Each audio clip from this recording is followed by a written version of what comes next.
Hello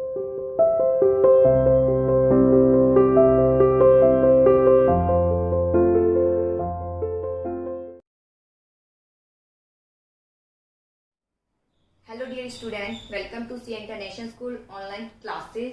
My dear plus 2 commerce class unit 6 staffing start किया था हमने. चलिए आज हम टॉपिक डिस्कस करेंगे evolution of HRM. HRM meaning मैं बता चुकी हूँ, ह्यूमन रिसोर्सेज मैनेजमेंट, यानी एक डिपार्टमेंट बनाया जाता है जो ह्यूमन रिसोर्सेज का होता है. नेम से इंडिकेट है ह्यूमन रिसोर्सेज, जो ह्यूमन रिसोर्सेज को लेकर आता है उसे एचआरएम कहते हैं. ठीक है, उसका कार्य लोगों को लगाना है, कंट्रोल करना है, देख रेख करना है, उसकी प्रॉब्लम को भी सोल्यूशन करना है, कितनी छुट्टियां ले रही हैं, सबका कार्य देखना होता है. ठीक है, एचआरएम. तो जो भी डिपार्टमेंट में किसी व्यक्ति की जरूरत होती है तो वो किसको बता के इन्फॉर्म करता है, एचआरएम. यानी जो ह्यूमन रिसोर्सेज आप कह सकते हैं डिपार्टमेंट है, जो हम उसको मैनेजमेंट चल रहा है एचआरएम का, जब ह्यूमन रिसोर्सेज मैनेजमेंट चलाया जाता है यानी ह्यूमन रिसोर्सेज डिपार्टमेंट में, वहां पर उसको इन्फॉर्म किया जाता है, इसलिए इसको एचआर बोलते हैं, ह्यूमन रिसोर्सेज. तो सबसे पहले है इसकी स्टेज है इवोल्यूशन. एचआरएम का इवोल्यूशन कैसे हुआ, कैसे ये अस्तित्व में आया. सबसे पहले है लेबर वेलफेयर स्टेज.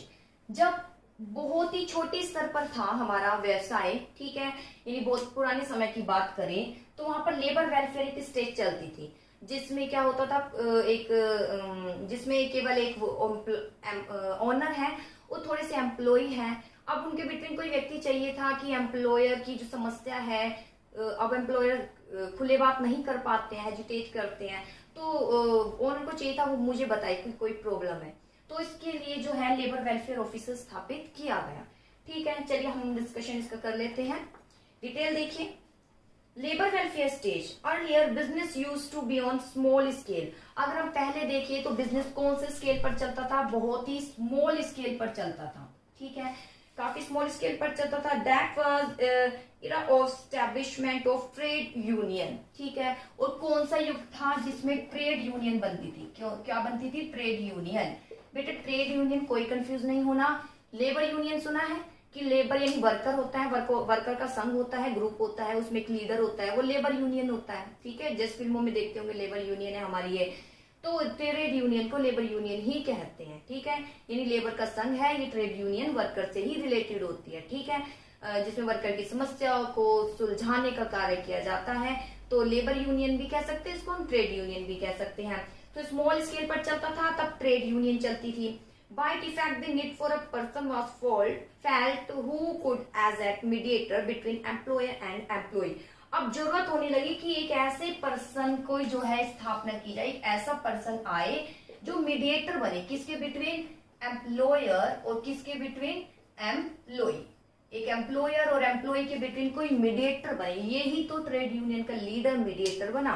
ठीक है, आगे labour welfare officer was appointed for this. अब इसके लिए लेबर वेलफेयर ऑफिसर क्या किया गया, अपॉइंट किया गया, क्योंकि ट्रेड यूनियन बनी होती थी, यानी व्यक्तियों का एक संघ होता था वर्कर का. आपको ये ऐसे व्यक्ति की जो है जरूरत होने लगी जो उनसे डिस्कस करें. ठीक है, तो उसमें ट्रेड यूनियन यानी लेबर यूनियन में एक लेबर तो था ही, जो एक लीडर कहलाया जाता है. ठीक है, या तो हम उसी को एक संज्ञा दे दे किसकी, लेबर वेलफेयर ऑफिसर, या अलग से अपॉइंट करें, ये डिपेंड करता था एक संस्था पर.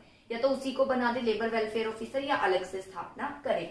फिर सुन लीजिए लेबर वेलफेयर स्टेज क्या है, थोड़ा सा डिफिकल्ट है, लेकिन डिफिकल्ट तब लगेगा जब आप इसको सोचेंगे डिफिकल्ट है, वरना इजी है. ठीक है, लेबर वेलफेयर स्टेज क्या है, जब जो बिजनेस है काफी स्मॉल स्केल पर होता था तो वहां पर कुछ ट्रेड यूनियन बन जाती थी, वर्कर का एक समूह बन जाता था. ठीक है, जो कि बार्गेनिंग का काम भी जो मतलब अपनी मांगों को भी पूरा करवाते थे. तो वहां पर ओनर को जरूरत हुई, यानी संस्था को जरूरत हुई कि एक ऐसे पर्सन अपॉइंट करूं जो एम्प्लॉयर एम्प्लॉय के बिटवीन क्या कर सके, मीडिएटर का कार्य कर सके. तो इसके लिए किसकी स्थापना की गई, लेबर वेलफेयर ऑफिसर.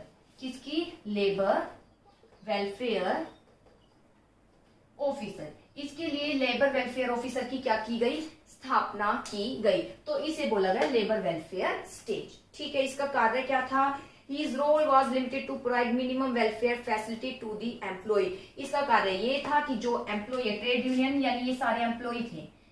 ठीक है, इसका कार्य ये था कि सारी फैसिलिटी अवेलेबल कराना है एम्प्लॉय को, ताकि वो खुश रहे, लंबे समय तक टिके रहे. लंबे समय तक टिके रहेंगे तो सर्वाइवल और ग्रोथ में क्या करेंगे, संस्था के हेल्प करेंगे. ठीक है, इसके बाद आता है पर्सनल मैनेजमेंट स्टेज। जैसे जैसे टाइम गया, टाइम मतलब आगे की ओर आया, तो विकास होने लगा, ठीक है, व्यवसाय का विकास होने लगा, तो अब नंबर ऑफ एम्प्लॉय जो है कम नहीं रहे, बढ़ गए। तो अब इसका जो रूप है और विकसित हुआ। कैसे देखिए, with the expansion of business, जैसे जैसे एक्सपेंशन का विस्तार हुआ, फैक्ट्री सिस्टम एग्जिस्टेंस में आया। कौन सा सिस्टम आ गया? फैक्ट्री। यहां पर फैक्ट्री सिस्टम एग्जिस्टेंस में आ गया। Many people start getting employed, अब बहुत सारे व्यक्ति एक ही छत के नीचे कार्य करने लगे। इसके बाद एज अ रिजल्ट क्या हुआ? अब जरूरत होने लगी द नीड फॉर पर्सन, कि ऐसा पर्सन अवेलेबल कराया जाए कंपनी को, ठीक है, कि whose job was to make employ available for a company. अब जरूरत होने लगी कंपनी को कि कोई एक ऐसी कड़ी लेकर आए जिसका कार्य क्या हो? एम्प्लॉय को अपॉइंट करना हो। जिसका कार्य क्या हो? एम्प्लॉय को क्या करना हो? अपॉइंट करना हो। ऐसा एक पर्सन लेकर आया जाए या ऐसा एक डिपार्टमेंट बनाया जाए। फिर सुन लीजिए, पर्सनल मैनेजमेंट स्टेज में जब संस्था का विकास हुआ तो फैक्ट्री सिस्टम अस्तित्व में आया।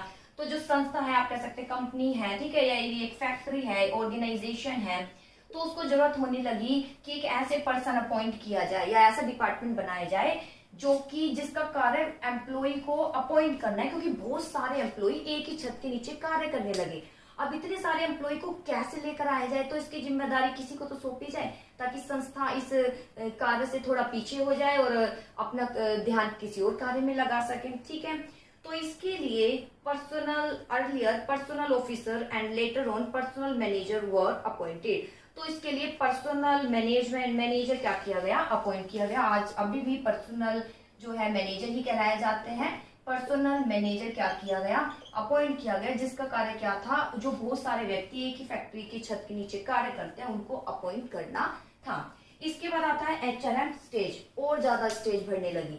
फैक्ट्री है, फैक्ट्री से अब किस में आ गए हम? बड़ी ऑर्गेनाइजेशन में आ गए। द बिजनेस फर्दर और एक्सपेंड हुआ बिजनेस का। The technology was developed as a fast pace, technology को और विकास हुआ। इन दिस सिचुएशन में नीड वाज फेल्ट, जरूरत होने लगी कि अब व्यक्ति को अपॉइंट नहीं करना, क्योंकि टेक्नोलॉजी आ गई इस युग में। जैसे आज का युग कह सकते हो, क्या आ गई? इसमें टेक्नोलॉजी आ गई। अब जरूरत होने लगी कि टेक्नोलॉजी आ गई कि व्यक्ति अपॉइंट किया जाए जो क्या भी दे व्यक्तियों को ट्रेनिंग, क्योंकि एम्प्लॉय तो लगा देगा, पर्सनल मैनेजर एम्प्लॉय तो लगा देगा, लेकिन ट्रेनिंग कैसे देगा? क्योंकि टेक्नोलॉजी तो उन्हें नहीं आती चलानी। तो इस जरूरत होने लगी कि टेक्नोलॉजी और व्यक्ति का क्या किया जाए? डेवलपमेंट भी किया जाए। मैंने बोला था ना, इसकी एक्टिविटी है। किसकी एक्टिविटी है? स्टाफिंग की एक्टिविटी है कि ट्रेनिंग भी दी जाए और क्या दिया जाए? डेवलपमेंट भी किया जाए, ठीक है। Human resources was now considered to be an important part of management. जो ह्यूमन रिसोर्सेज है यानी व्यक्ति है, वो महत्वपूर्ण पार्ट माना जाने लगे अब एक संस्था का, क्योंकि उसी वही टेक्नोलॉजी चलाएगा, वही संस्था को आगे बढ़ाएगा, ठीक है। अब जरूरत होने लगी it is felt that it could be developed, कि जो व्यक्ति लगाए जाए तो उसका डेवलप किया जाए ताकि वो बड़ी पोस्ट को भी संभाल सके। विद दिस आइडियोलॉजी, इसी धारणा को लेकर personal manager was replaced by HRM। तो अब पर्सनल मैनेजर को क्या कर दिया गया? HRM, ह्यूमन रिसोर्सेज मैनेजर की क्या किया गया? संज्ञा दी गई। ह्यूमन रिसोर्सेज जो मैनेजर है वो अपॉइंट किया गया, जो कि क्या करेगा? ह्यूमन रिसोर्सेज मैनेजमेंट का कार्य करेगा, ठीक है। He job is to efficient manage the people so that remain a part of organization for a long time. इसका कार्य क्या था? व्यक्तियों को लगाना तो था, साथ में क्या देना? ट्रेनिंग भी देना, डेवलपमेंट भी देना, ताकि वो अपने कार्य को इफेक्टिव और एफिशिएंट रूप से कर सके और संस्था को आगे की ओर ले जाए। तो ये थी बेटा इवोल्यूशन ऑफ HRM, किस प्रकार ह्यूमन रिसोर्सेज मैनेजमेंट का विकास हुआ, ठीक है। ये अस्तित्व में आया HRM, कैसे ह्यूमन रिसोर्सेज मैनेजर का जो है अपॉइंट किया गया, इसका पर्सनल मैनेजर से HRM की संज्ञा दी गई, किस तरीके से। तो फिर बता देती हूँ इवोल्यूशन ऑफ HRM। सबसे पहले लेबर वेलफेयर स्टेज, जब संस्था बहुत ही स्मॉल स्केल पर थी, ठीक है, तो वहां पे कुछ ट्रेड यूनियन एम्प्लॉय का एक गुट बन जाता था, यानी एक क्या बन जाता था? ग्रुप बन जाता था। तो एक ऐसे पर्सन की जरूरत हुई कि जो एम्प्लॉय के बिटवीन कन्वर्सेशन करा सके, तो लेबर वेलफेयर ऑफिसर इसके लिए स्थापित किया गया।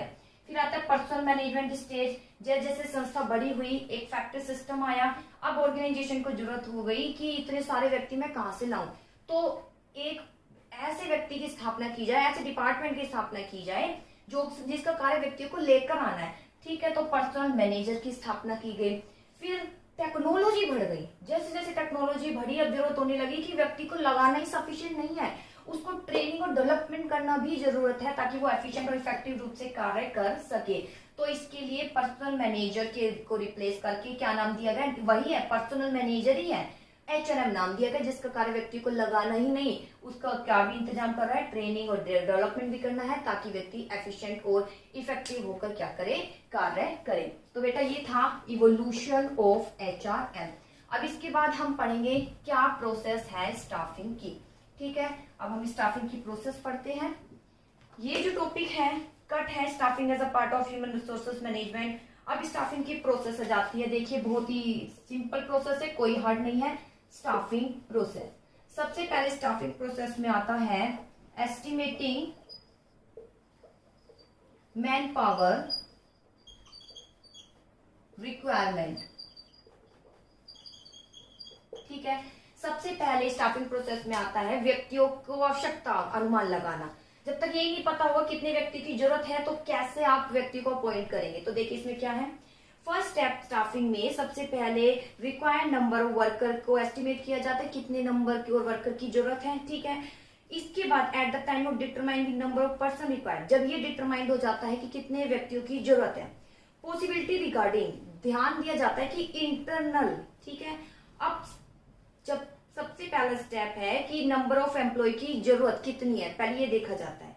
जब हम इसको डिटरमाइन करते हैं कि कितने व्यक्तियों की जरूरत है तो हम ये भी देखते हैं कि उसको किस तरीके से फिल किया जाए पोस्ट को, क्या इंटरनल प्रमोशन किया जाए, व्यक्ति को यहीं की यहीं पोस्ट पे नियुक्त कर दिया जाए, ठीक है। या हो सकता है जो व्यक्ति की जरूरत है, ठीक है, किस लिए उत्पन्न हुई है, क्योंकि वो रिटायर हो रहा है इसलिए व्यक्ति की उत्पन्न हुई है, ठीक है। एस्टिमेटिंग मैन पावर रिक्वायरमेंट में आपको क्या देखना है, यहाँ पर ये देखा जाता है कितने व्यक्तियों की जरूरत है और व्यक्तियों की जरूरत क्यों उत्पन्न हुई ये भी देखा जाता है, और व्यक्तियों को किस तरीके से लगाया जाए। हो सकता है इंटरनल प्रमोशन दिया जाए, ठीक है, और इंटरनल प्रमोशन के कारण ही व्यक्तियों की जरूरत उत्पन्न हो गई, ये भी रीजन हो सकता है, ठीक है। जैसे प्रमोशन कर दिया तो प्रमोशन कर दिया, जिसका प्रमोशन किया तो एक पोस्ट खाली हो गई, इसलिए जो है व्यक्तियों की संख्या दी गई कि व्यक्ति को लगाना है, यहाँ ये भी ध्यान में रखा जाता है। या दूसरा रिटायरमेंट, अगर कोई व्यक्ति रिटायर हो गया तो उसकी पोस्ट वैकेंट हो जाएगी, तब व्यक्तियों की जरूरत होती है। रेजिग्नेशन यानी कि पद मुक्ति, किसी भी रीजन से हम वो जो है संस्था को छोड़कर जा रहा है या हम उसको कह रहे हैं, ठीक है। रेजिग्नेशन यानी व्यक्ति को जो है पद मुक्ति होती है, किसी भी रीजन से वो जा रहा है या हम भी कह रहे हैं कुछ समय के लिए आप चले जाइए, तो उसकी पोस्ट क्या हो जाएगी, वहां पर खाली हो जाएगी, तब व्यक्तियों की जरूरत होगी। इसके अलावा आता है डिसमिसल, यानी हम ही खुद उसको निकाल रहे हैं किसी भी रीजन से क्योंकि हमें वो पसंद नहीं आ रहा उसका काम, तो भी एक पोस्ट वैकेंट हो जाएगी। तो इन सब की जानकारी दी जाती है एचआरएम को, ठीक है। Are also taken into consideration, तो ध्यान में रखा जाता है एस्टिमेटिंग मैन पावर रिक्वायरमेंट में कि पोस्ट अगर वैकेंट भी है तो पोस्ट किसके कारण वैकेंट हुई है। हो सकता है किसी का प्रमोशन किया है तब वैकेंट हुई है, हो सकता है किसी को डिसमिसल किया है, हटाया है तो है, या हो सकता है किसी ने रिजाइन देकर चला गया है कोई तो जरूरत हो गई है। ये सबका अनुमान लगाया जाता है एस्टिमेटिंग मैन पावर रिक्वायरमेंट, और फिर लगाए जाते हैं व्यक्ति। To estimate man power requirement it would be benefit to conduct two type of analysis. ध्यान दीजिए, जब ये कार्य किया जाता है तो दो प्रकार के एनालिसिस किए जाते हैं। कौन कौन से एनालिसिस किए जाते हैं जब व्यक्ति लगाए जाते हैं? सबसे पहले आता है वर्कलोड एनालिसिस और सेकंड आता है वर्कफोर्स एनालिसिस। वर्कलोड एनालिसिस मतलब क्या है कि कितने व्यक्तियों की, ये बेटा ध्यान दीजिए, वर्कलोड एनालिसिस में लिख लेना अपनी बुक में, ये जनरली किसके लिए होता है? न्यू बिजनेस के लिए। वर्कलोड एनालिसिस मतलब कितने व्यक्तियों की जरूरत है, और वर्कफोर्स एनालिसिस मतलब ये एग्जिस्टिंग बिजनेस के लिए होता है। किसके लिए? एग्जिस्टिंग बिजनेस के लिए। वर्कफोर्स एनालिसिस मतलब अब ऑलरेडी कितने व्यक्ति हैं और कितने व्यक्तियों की जरूरत है। वर्कलोड में हम क्या देखेंगे कि कितने व्यक्तियों की जरूरत है काम के लिए, क्योंकि न्यू बिजनेस है, सारे न्यू ही आएंगे, ठीक है। और वर्कफोर्स में हम देखेंगे ऑलरेडी कितने हैं, बस व्यवसाय का विस्तार करना है, ऑलरेडी अब हमारे पास कितने हैं और आगे कितने जरूरत है, तो इसका हम अध्ययन करते हैं एस्टिमेटिंग मैन पावर रिक्वायरमेंट में। जैसे वर्कलोड एनालिसिस में देखा जाता है number of know the number कितनी जरूरत है और कितने कैसे ह्यूमन रिसोर्सेज की जरूरत है ताकि वर्क को कंप्लीट कर सके न्यू बिजनेस के लिए। और एग्जिस्टिंग बिजनेस के लिए यहाँ पर अनुमान लगाया जाता है ऑलरेडी अवेलेबल है, कितने अवेलेबल है एक काम को कंप्लीट करने के लिए, इसके अलावा कितने चाहिए, ये कहलाया जाता है वर्कफोर्स। इसके बाद आता है अब रिक्वायरमेंट, ठीक है, रिक्वायरमेंट नहीं रिक्रूटमेंट, ठीक है। सेकंड इसकी आती है रिक्रूटमेंट। रिक्रूटमेंट मतलब क्या होता है, लोगों को बुलाना। देखिए रिक्रूटमेंट में आपको क्या लिखेंगे, द प्रोसेस ऑफ रिक्रूटमेंट, इसमें इंक्लूड है सर्च करना है, विभिन्न व्यक्तियों को सर्च करने के लिए आगे हम पढ़ेंगे भी कहाँ कहाँ से सर्च करना है, इंटरनल करना है या एक्सटर्नल करना है, यानी एडवर्टाइज के माध्यम से व्यक्ति को बुलाना है, ईमेल्स के माध्यम से, वो हम आगे पढ़ेंगे, ठीक है। तो इसमें इंक्लूड करना है यानी सर्च करना है कि एम्प्लॉय को किस माध्यम से बुलाया जाए, या किसी से कह दे भैया आपको कोई जानकारी है तो ले आइए, ये सब सर्च का माध्यम है। और उनको जब हम सर्च कर लेते हैं तो प्रोत्साहन करना है कि वो हमारे संस्था में अपनी एप्लीकेशन दे आने के लिए। तो ये है रिक्रूटमेंट जो कि बता भी चुकी हूँ। इसके बाद आता है सिलेक्शन। सिलेक्शन तो बहुत इजी है। सिलेक्शन क्या है, जो व्यक्ति आए हैं उसमें से बेस्ट को सिलेक्ट करना ही सिलेक्शन है। Under the process of selection में कॉम्पिटेंट एप्लीकेशन ही सिलेक्ट किए जाते हैं लार्ज नंबर में से। It is important to keep in mind, ध्यान में रखा जाता है कि एप्लीकेंट की एबिलिटी उसके पोस्ट से मैच होनी चाहिए। इसके बाद आता है placement and orientation. Placement and orientation, placement मतलब लगाना, ओरिएंटेशन मतलब परिचित कराना। प्लेसमेंट मतलब आपको स्थान दे दिया, जैसे मुझे स्थान दे दिया, मुझे बिजनेस स्टडी पढ़ानी, मैं किसी न्यू स्कूल में चली गई, ठीक है, और जाने के बाद मुझे वहां के कोई भी जो मैनेजर है, कोई भी टीचर है, मुझे पूरे स्कूल को जो है इंट्रोड्यूस कराते हैं, ये स्टूडेंट्स है, ये टीचर है, वो सब ये संस्था है, यहाँ संस्था की ये पॉलिसी है, वो ओरिएंटेशन कहलाया जाता है, यानी परिचित। प्लेसमेंट मीन्स ज्वाइन कराना है पोस्ट, चाहे वो ही है चाहे वो शी है, जिसको सिलेक्ट किया गया है। अंडर ओरिएंटेशन, ओरिएंटेशन ही परिचित में एम्प्लॉय को ब्रीफ डिस्क्रिप्शन यानी प्रेजेंटेशन देते हैं, कंपनी के बारे में बताया जाता है, उसके सुपीरियर कौन से है, उसके कलीग कौन है, किसके साथ काम करना है, ये सब उसको बताया जाता है प्लेसमेंट ओरिएंटेशन के अंतर्गत। इसके बाद आता है ट्रेनिंग एंड डेवलपमेंट। अब वो व्यक्ति आ गया तो क्या किया जाएगा, ट्रेनिंग एंड डेवलपमेंट, ठीक है। सिलेक्ट हो गया, आ गया, उसको संस्था के बारे में बता दिया, वो काम शुरू करेगा तो उसको ट्रेनिंग देंगे काम से रिलेटेड, और भविष्य में बड़ी जिम्मेदारी को संभाल ले उसके लिए उसका डेवलपमेंट भी करेंगे, ठीक है। इस स्टेप पर ट्रेनिंग डेवलपमेंट दिया जाता है ताकि एफिशिएंट और इफेक्टिव होकर व्यक्ति कार्य करे। परफॉर्मेंस अप्रेजल यानी देखा जाता है, काम ट्रेनिंग दे दी, डेवलपमेंट भी कर रहे हैं, अब उसका परफॉर्मेंस देखा जाता है, भाई परफॉर्मेंस कैसा कर रहा है, ठीक है। परफॉर्मेंस अप्रेजल यानी कैसा कार्य कर रहा है।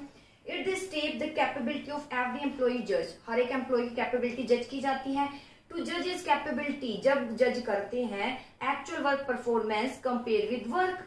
अप्रेजल यानी अंतर है, तो इसमें क्या करोगे आप, एक्चुअल वर्क को किससे कंपेयर करोगे, डिजायर वर्क से, यानी स्टैंडर्ड वर्क से हम कंपेयर करेंगे कि ट्रेनिंग तो दे दी, अब कैसा कार्य कर रहा है, ढंग से नहीं करेगा तो हटा देंगे, फिर एक पोस्ट की जरूरत हो जाएगी, फिर वही पहला स्टेप शुरू हो जाएगा।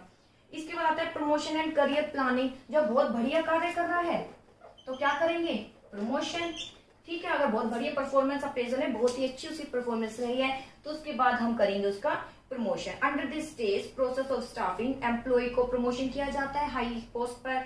इसके बाद आता है कंपेंसेशन, यानी उसको क्या दी जाती है, वेतन। कंपेंसेशन दिया जाता है, वेतन दिया जाता है, ये सारी स्टाफिंग की प्रोसेस है। दिस स्टाफिंग की प्रोसेस में फिक्स किया जाता है कंपेंसेशन की, एम्प्लॉय आ रहा है ऑर्गेनाइजेशन में, वो अपना योगदान दे रहा है तो कुछ तो वेतन देना है। कंपेंसेशन से अभिप्राय सारे पे है, चाहे वो रिवॉर्ड ही क्यों ना हो, चाहे वो उसको एक प्राइज ही क्यों ना हो, चाहे फ्री ऑफ कॉस्ट हम दे रहे हैं, फ्री में एक फैसिलिटी दे रहे हैं, सब कुछ इसमें शामिल किया जाएगा। इट मॉनिटरी नॉन मॉनिटरी दोनों शामिल किए जाएंगे। इट इज प्राइज, ये प्राइस है जॉब के लिए। It may be of the following two type, ये दो प्रकार के हो सकते हैं। डायरेक्ट फाइनेंशियल पेमेंट, ठीक है, direct financial payment, direct financial payment हो सकती है। इसमें क्या क्या शामिल है देखिए, इसमें इंक्लूड है वेजेस, सैलरी, कमीशन, बोनस, हम सबका पढ़ चुके हैं डिस्कशन। इट में भी पेड ऑन, ये दो प्रकार से दिया जा सकता है, wages, salary. Time based payment, time based में क्या होगा, टाइम के अकॉर्डिंग मिलेगा, टाइम के अकॉर्डिंग मिलेगा। जैसे कि सैलरी और वेजेस मिल रही है किसके अकॉर्डिंग, वीकली, डेली या मंथली, ठीक है, ईयरली। इसके बाद आता है परफॉर्मेंस बेस्ड, दूसरा आता है परफॉर्मेंस। परफॉर्मेंस मतलब जितना अच्छा कार्य करोगे सैलरी उसके अकॉर्डिंग ही, वेजेस उसके अकॉर्डिंग ही आपको मिलेगी। कम कार्य करोगे तो कम वेजेस मिलेगी। सैलरी वेजेस पेड किया जाता है आपने कितनी यूनिट प्रोड्यूस की है। दूसरा है इनडायरेक्ट पेमेंट। इनडायरेक्ट पेमेंट जैसे इंश्योरेंस है, मेडिकल फैसिलिटी है, वेकेशन पर आपको भेज रहे हैं, ये सारा खर्चा कौन उठा रहा है, एम्प्लॉयर उठा रहा है, तो ये सब एक पार्ट कहलाया जाता है कंपनसेशन का। तो ये है बेटा प्रोसेस ऑफ द स्टाफिंग। फिर एक बार बता देती हूँ, बहुत ही सिंपल। सबसे पहले प्रोसेस है एस्टिमेटिंग मैन पावर रिक्वायरमेंट। सबसे पहले एस्टिमेट किया जाता है कि कितने व्यक्तियों की जरूरत है, और व्यक्तियों की जरूरत क्यों उत्पन्न हुई। हो सकता है कि प्रमोशन हुआ है तब एक पोस्ट खाली है, या कोई व्यक्ति हमने निकाल दिया है, या कोई व्यक्ति रिजाइन दे गया है, तो फिर जो है व्यक्तियों की जरूरत हुई है। इसमें हम देखेंगे दो, वर्कलोड और वर्कफोर्स। वर्कलोड न्यू बिजनेस से रिलेटेड है, यानी ये देखा जाता है कितने व्यक्तियों की जरूरत है। वर्कफोर्स ऑलरेडी कितने हैं, एग्जिस्टिंग बिजनेस के लिए ऑलरेडी कितने हैं और आगे कितने व्यक्तियों की जरूरत है, उसमें ये अध्ययन किया जाता है। इसके बाद आता है रिक्रूटमेंट। रिक्रूटमेंट में पॉसिबल व्यक्तियों को सर्च किया जाता है, पॉसिबिलिटी रहती है कौन से माध्यम से सर्च किया जाए, वो हम देखेंगे भी आगे सोर्स, और फिर उनको इंकरेज किया जाता है कि हमारी संस्था में एप्लीकेशन दें। इसके बाद सिलेक्शन, सबसे बेस्ट को सिलेक्ट किया जाता है अकॉर्डिंग टू पोस्ट, उसकी एबिलिटी। प्लेसमेंट में व्यक्तियों को लगा दिया जाता है। ओरिएंटेशन में क्या किया जाता है, उसको परिचित किया जाता है, संस्था से परिचित किया जाता है, उसके कलीग बताया जाता है, उसका सुपीरियर कौन है ये बताया जाता है, उसका सबऑर्डिनेट कौन है ये सब बताया जाता है। ट्रेनिंग, जब व्यक्ति आ गया है तो क्या किया जाएगा, सिलेक्ट कर लिया, आगे आने के बाद ट्रेनिंग और डेवलपमेंट दिया जाता है, ताकि व्यक्ति लाइन लिखना जरूर, इफेक्टिव और एफिशिएंट होकर कार्य करे। जब ट्रेनिंग डेवलपमेंट दे दिया जाता है, फिर ट्रेनिंग दे दी, डेवलपमेंट दे दी, और वो कार्य कर रहा है बढ़िया, तो अब उसके बाद परफॉर्मेंस अप्रेजल देखा जाता है, यानी अंतर देखा जाएगा कि एक्चुअली कितना कार्य किया और हमने उससे कितना एक्सपेक्ट किया। अगर बहुत अच्छा कार्य कर रहा है तो हम उसको क्या देंगे, प्रमोशन देंगे, ताकि और अच्छा कार्य करे, उसको देखकर और व्यक्ति भी बढ़िया कार्य करे। उसके बाद आता है कंपेंसेशन। कंपेंसेशन दो प्रकार से दिए जाते हैं, डायरेक्ट और इनडायरेक्ट। डायरेक्ट में है जैसे टाइम के आधार पर दिए जाती है सैलरी वेजेस, ठीक है, मंथली या ईयरली है, ठीक है, या डेली है, ठीक है। परफॉर्मेंस, जितना अच्छा परफॉर्मेंस करोगे उसके अकॉर्डिंग आपको वेतन मिलेगा। और इनडायरेक्ट जैसे इंश्योरेंस है, वेकेशन पर आपको भेज दिया है, ये सभी सोर्स है कंपेंसेशन के, यानी कहीं ना कहीं खर्चा हो रहा है एम्प्लॉयर का एम्प्लॉय के लिए, तो वो सब कंपेंसेशन है। और वो खर्चे इसलिए कर रहा है क्योंकि वो व्यक्ति उसकी संस्था में कार्य कर रहा है। तो ये है बेटा स्टाफिंग प्रोसेस। आई होप आपको समझ आई होगी। फिर भी अगर कोई प्रॉब्लम है तो आप मुझे मैसेज कर ही सकते हैं, जैसे मैं हर बार बताती हूँ। ओके बेटा।